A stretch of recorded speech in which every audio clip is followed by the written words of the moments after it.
JTBC에서 공개한 드라마 설광화가 예상대로 뜨거운 논란의 중심에 섰습니다. 문제는 이 드라마가 역사적 사실과 허구를 적절하게 매합한 역사 왜곡 드라마라는 점이죠.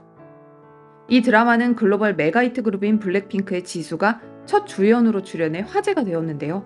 화려한 캐스팅에도 불구하고 역사 왜곡 수준은 그 의도가 명확히 보일 정도로 처참합니다.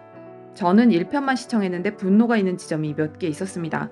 먼저 남자 주인공이 난파 간첩으로 대학가에 숨어들어 활동한다는 설정 자체가 운동권은 빨갱이다라는 고전적인 레토릭, 한국의 민주화 투쟁을 폄훼할 때 등장하는 고정 레파토리입니다.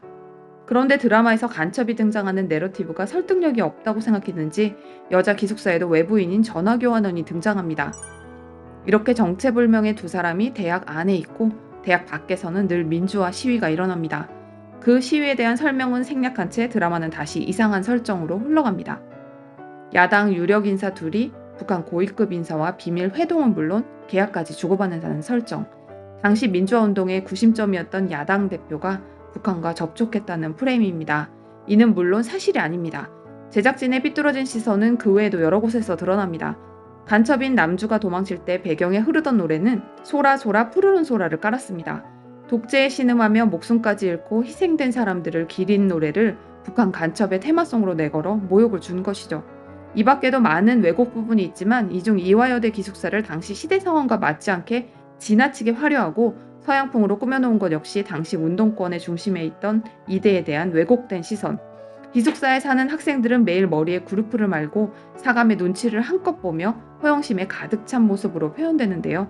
당시 실제 민주화운동에 참여했던 여대생들의 보편적 이미지와는 상당히 다른 모습입니다. 이렇게 역사를 다루는 소설이나 영화에서 종종 역사적 태도에 대한 논란이 일어납니다. 어떤 이들은 소설이나 드라마는 역사적 사실과 달라도 창작의 자유를 인정해줘야 한다고 말합니다. 이런 대부분의 역사 창작물은 역사적 사실을 바탕으로 나머지 빈 부분을 작가의 상상력으로 채웁니다.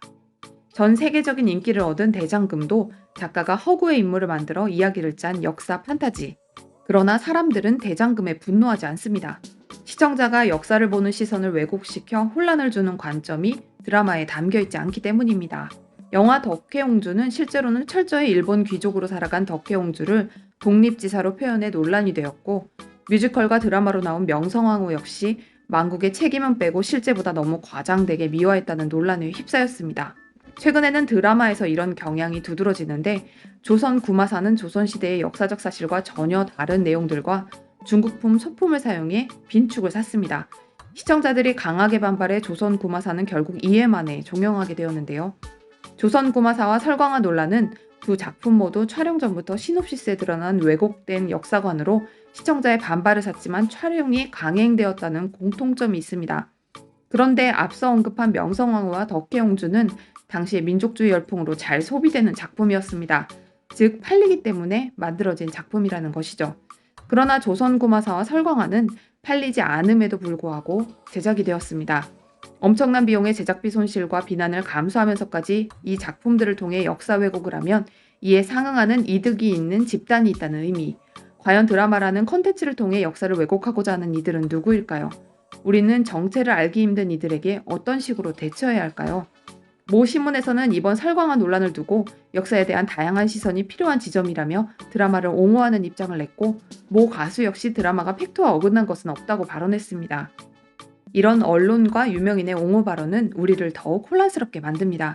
우리는 역사에 대해 어떤 태도로 살아가야 할까요? 고전 역사란 무엇인가의 저자 E.H. 칸은 역사에 대해 다음과 같이 이야기합니다. 역사란 역사가와 그의 사실들 사이의 지속적인 상호작용의 과정이며 현재와 과거 사이의 끊임없는 대화이다. 흔히 역사란 완벽한 객관성을 추구해야 한다는 인식이 있으나 그것은 가능하지 않을 뿐만 아니라 올바르지도 않다. 역사가는 사료를 바탕으로 합리적인 추론을 통해 진리를 찾고 학설의 끊임없는 재검토와 사료의 분석을 통한 새로운 사실의 발견으로 그것을 발전시키거나 반박해 나가야 한다. 즉, 역사는 완벽한 객관성을 추구하기 어렵지만 그 모든 과정은 사료를 통해 끊임없이 확인되어야 한다는 것. 그러나 어떤 이들은 이에치카의 발언 속에서 역사에서의 관점의 다양성만을 주장합니다. 그러나 이 주장은 역사는 철저한 사료와 팩트에 기반해 해석해야 한다는 점을 간과한 주장입니다.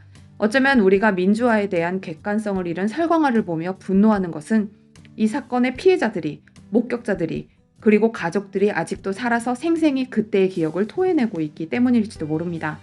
광주 민주화항쟁 시민군 대변인이자 임을 위한 행진곡의 주인공인 윤상원 열사는 도청에서 함께 마지막을 지키던 학생들을 집으로 돌려보냈습니다. 그는 이 투쟁이 성공으로 역사에 기록되기 위해서는 마지막까지 맞서 싸운 사람이 있어야 한다며 학생들에게 살아서 이런 사실을 전달해달라고 부탁했죠. 결국 그는 진압군에 의해 장렬히 산화했지만 그때 빠져나온 학생들은 그의 마지막을 역사에 기록했습니다. 이렇게 생존자가 아직도 존재하는 역사적 사실을 창작과 다양성이라는 궤변을 들이대며 왜곡하고 있는 것입니다. 아마도 제2의 설광화는 계속해서 등장할 것입니다. EH 칸은 경제 위기나 테러리즘에도 불구하고 역사는 진보한다고 주장했습니다. 정말로 인류의 역사가 진보한다면 이 모든 시도가 정에 따른 반의 시도이며 곧 합의 과정이 나타날 것입니다. 이 싸움의 승리자가 진실의 편이 되는 길, 여러분은 무엇이라고 생각하시는지요? 감사합니다.